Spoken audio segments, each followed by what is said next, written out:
महाराष्ट्रातील राज्यसभेच्या 7 रिक्त जागांसाठी निवडणूक आयोगाने 16 मार्च रोजी मतदान जाहीर केले असून एप्रिलमध्ये मुदत संपणाऱ्या शरद पवार, रामदास आठवले आणि प्रियंका चतुर्वेदी यांच्यासह दिग्गज नेत्यांच्या भविष्याकडे आता सर्वांचेच लक्ष लागले आहे।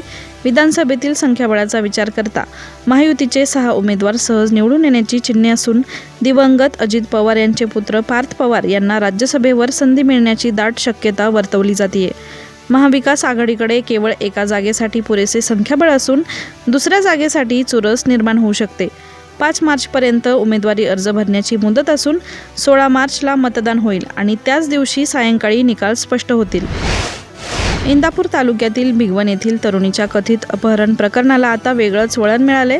लग्नाची खरेदी करण्यासाठी गेलेल्या तरुणीचे आई आणि भावाच्या डोळ्यात तिखट टाकून अपहरण केल्याची तक्रार दाखल झाली होती। मात्र संबंधित तरुणीने आता स्वतःचा व्हिडिओ प्रसिद्ध करत आपले अपहरण झाले नसून आपण स्वमर्जीने प्रियकरासोबत गेल्याचा खुलासा केलाय। गेल्या अनेक वर्षांपासून आमचे प्रेमसंबंध असून मुलाने कोणतीही जबरदस्ती केली नसल्याचे तिने या व्हिडिओत म्हटले। पोलीस तपासात समोर आले की गेल्या 1.5 महिन्यात या दोघांमध्ये 11 वेळा संपर्क झाला होता।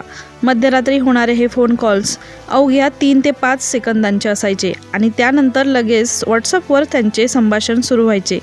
पोलीस आता या व्हॉट्सअप चॅटचा तपशील मिळवण्याचा प्रयत्न करत असून दोघांचाही शोध सुरू आहे।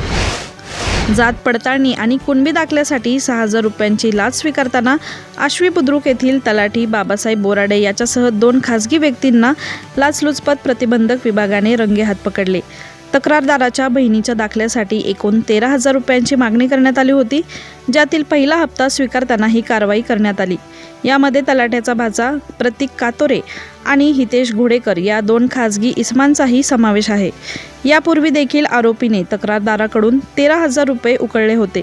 एसीबीच्या पथकाने संगमनेर शहरात सापळा रचून तिघांनाही ताब्यात घेतले असून या कारवाईमुळे महसूल विभागात आता मोठी खळबळ उडालेली आहे। महाराष्ट्रात गेल्या वर्षभरात मद्य विक्रीने मोठा आकडा गाठला असून एकूण 117 कोटी लिटरहून अधिक दारूची विक्री झाली आहे। विशेष म्हणजे यंदा तळीरामांनी देशी दारूच्या तुलनेत बिअरला जास्त पसंती दिली असून बिअर विक्रीत मोठी वाढ झाली आहे। दररोज सरासरी 32 लाख लिटर मद्य रिचवले जात असल्याचे समोर आले आहे। या विक्रीतून सरकारला कोट्यवधी रुपयांचा महसूल मिळाला असून ठाणे आणि मुंबई विभागाने महसूल जमा करण्यात संपूर्ण राज्यात पहिले स्थान मिळवले आहे, तर नांदेड विभागात सर्वात कमी विक्री झाली आहे। दरम्यान गडचिरोली जिल्ह्यात दारूबंदी असूनही तेथे मोहफुलापासून दारू बनवण्याच्या कारखान्याला परवानगी देण्याचे प्रयत्न सुरू आहेत, ज्याला सामाजिक कार्यकर्त्यांनी तीव्र असा विरोध दर्शवलाय। मुख्यमंत्री मोहन यादव सरकारने 2026-27 या वर्षाचा अर्थसंकल्प सादर केला असून यामध्ये शेती, महिला सक्षमीकरण आणि पायाभूत सुविधांवर विशेष भर दिलाय। सरकारने हे वर्ष शेतकरी कल्याण वर्ष म्हणून घोषित केले असून शेतकऱ्यांसाठी 1 लाख सौर पंप आणि सन्मान निधीसाठी मोठी तरतूद केली आहे। महिलांसाठी लोकप्रिय असलेल्या लाडली बहना आणि लाडली लक्ष्मी या योजनांसाठी 32,000 कोटींहून अधिक रुपये राखून ठेवलेत। शिक्षण क्षेत्रात सुमारे 8 लाख विद्यार्थ्यांना शिष्यवृत्ती दिली जाणार असून पोलीस दलात 22,500 नवीन पदांची भरती करण्याची घोषणा करण्यात आली आहे। याशिवाय उज्जैन येथील आगामी सिंहस्थ कुंभमेळ्यासाठी 13,851 कोटी रुपयांच्या विकास कामांना मंजुरी देऊन शहरांच्या दळणवळण सुविधेवर मोठा खर्च केला जाणार आहे।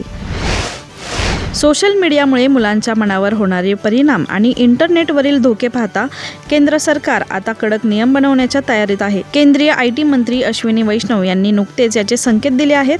मुलांसाठी सोशल मीडियावर बंदी घालायची का, याबाबत सरकारमध्ये सध्या महत्त्वाची चर्चा सुरू आहे। ऑस्ट्रेलियासारख्या देशांनी आधीच 16 वर्षांखालील मुलांसाठी सोशल मीडियावर बंदी घातली आहे। तसेच काही पाऊल भारत देखील उचलण्याची शक्यता आहे।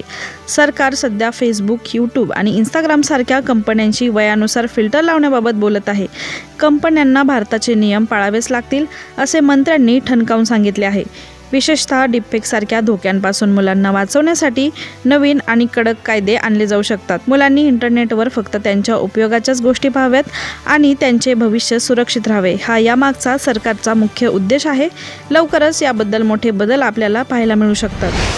ज्या तरुणांनी नुकतेच शिक्षण पूर्ण केले आहे आणि जे पहिल्यांदाच नोकरी शोधत आहेत त्यांच्यासाठी यंदाचे वर्ष उत्तम ठरणार आहे। टीमलिच एडटेकच्या नवीन अहवालानुसार या वर्षाच्या पहिल्या 6 महिन्यात 73% कंपन्या फ्रेशर्सला कामावर घेण्याचा विचार करत आहेत। विशेषतः रिटेल, ई कॉमर्स आणि तंत्रज्ञान क्षेत्रामध्ये नोकरीच्या सर्वाधिक संधी उपलब्ध आहेत। या अहवालात असे म्हटले आहे की कंपन्या आता केवळ पदवीकडे न पाहता ज्या उमेदवारांनी इंटर्नशिप केली आहे किंवा ज्यांना प्रत्यक्ष कामाचा थोडा अनुभव आहे त्यांना जास्त पसंती देत आहेत. शहरांचा विचार केल्यास बेंगलोर आणि मुंबईमध्ये फ्रेशर्ससाठी सर्वाधिक मागणी आहे. रिटेल क्षेत्रामध्ये 91% तर ई कॉमर्समध्ये 90% नियोक्त्यांनी नवीन मुलांना नोकरी देण्याची तयारी दर्शवली आहे. त्यामुळे केवळ पुस्तकी ज्ञानापेक्षा प्रत्यक्ष कौशल्य आत्मसात करणाऱ्या तरुणांना लवकर नोकरी मिळण्याची शक्यता आहे. गुगलची प्रगत तंत्रज्ञान शाखा डीप माइंड आता भारत सरकारसोबत मिळून काम करणार आहे. या भागीदारीचा मुख्य उद्देश आर्टिफिशियल इंटेलिजन्सचा वापर करून सामान्यांचे जीवन सुसह्य करणे हा आहे. या करारामुळे भारतीय शास्त्रज्ञ, विद्यार्थी आणि शेतकऱ्यांना गुगलची आधुनिक AI साधने मोफत किंवा सवलतीत वापरता येतील.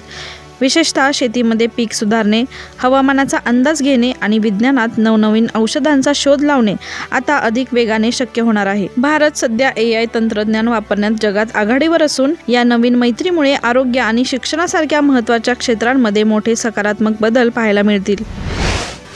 प्रसिद्ध अभिनेता राजपाल यादव यांची चेक बाउन्स प्रकरणात तुरुंगातून 30 दिवसांच्या अंतरिम जामिनावर सुटका झाली आहे. बाहेर आल्यानंतर त्यांनी सर्वप्रथम चाहत्यांच्या प्रेमाबद्दल कृतज्ञता व्यक्त केली. आर्थिक अडचणींचा सामना करत असलेल्या राजपाल यांनी आता पुन्हा एकदा जोमाने काम करण्याची इच्छा व्यक्त केली असून चित्रपट सृष्टीकडे कामाची मागणी केली आहे. राजपाल म्हणाले की त्यांना सध्या चांगल्या भूमिकांची नितांत गरज आहे. ज्या निर्मात्यांनी आणि दिग्दर्शकांनी त्यांना आजवर साथ दिली त्यांनी पुन्हा एकदा संधी द्यावी अशी विनंतीही त्यांनी केली आहे. आणि विशेष म्हणजे कामासाठी निर्माते जे काही मानदंड ठरवतील त्यात काम करण्याची तयारीही त्यांनी दर्शवली आहे. 2010 मधील एका जुन्या कर्ज प्रकरणामुळे त्यांना कायदेशीर कारवाईला सामोरे जावे लागले होते.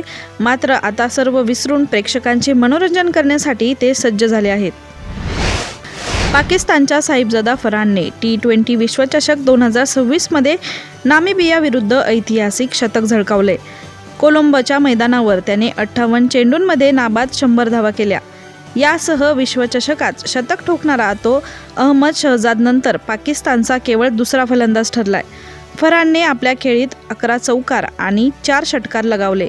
त्याच्या या वादळी शतकामुळे पाकिस्तानने 20 षटकांमध्ये 119 धावांचा डोंगर उभा केला. या विश्वचषकातील हे तिसरे शतक असून फरहानने तब्बल 12 वर्षांनंतर पाकिस्तानचा शतकी दुष्काळ संपवलाय.